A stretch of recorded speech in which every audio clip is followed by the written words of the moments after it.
Blood on the Clocktower is the overarching rule set for a game with many variations. Each game is going to be affected by what edition or script is being played, what roles are selected for play by the storyteller, and how many players are participating. An edition or script is made up of distinct roles that may or may not be in play, usually 13 possible townsfolk, 4 possible outsiders, 4 possible minions, and 1 or more possible demons.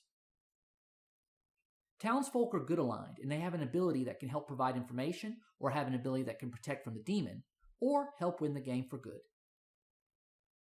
Outsiders are good aligned, but they have an ability that negatively affects town. They may not even know they're an outsider and instead believe they are another role, providing false information, or they may affect the abilities of other good townsfolk. Minions are evil aligned, having powers that may affect good players, change the setup of the game, protect the demon, or modify the win condition. Demons are evil aligned, having powers that can affect other players, and they have the ability to kill at night.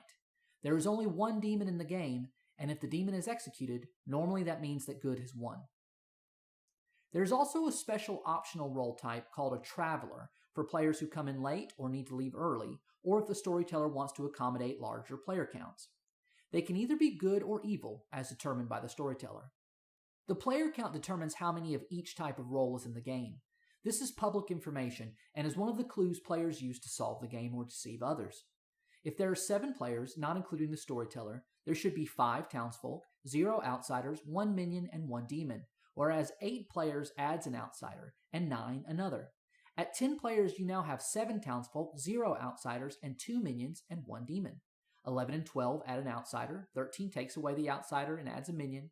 A normal game caps at 15 players, not including the storyteller, which means 9 townsfolk, 2 outsiders, 3 minions, and 1 demon. Because of that limitation, if there are 3 players claiming outsiders, one is either lying or the player count has been changed somehow. The demon player will be given 3 bluffs, townsfolk or outsider roles not in play, and may masquerade as one of them. There are 3 primary editions or scripts of Blood on the Clocktower. Trouble Brewing is the primary script. If you are a beginner, this is the one to stick to, but don't think that means it's simple. This script has 1 demon, the Imp.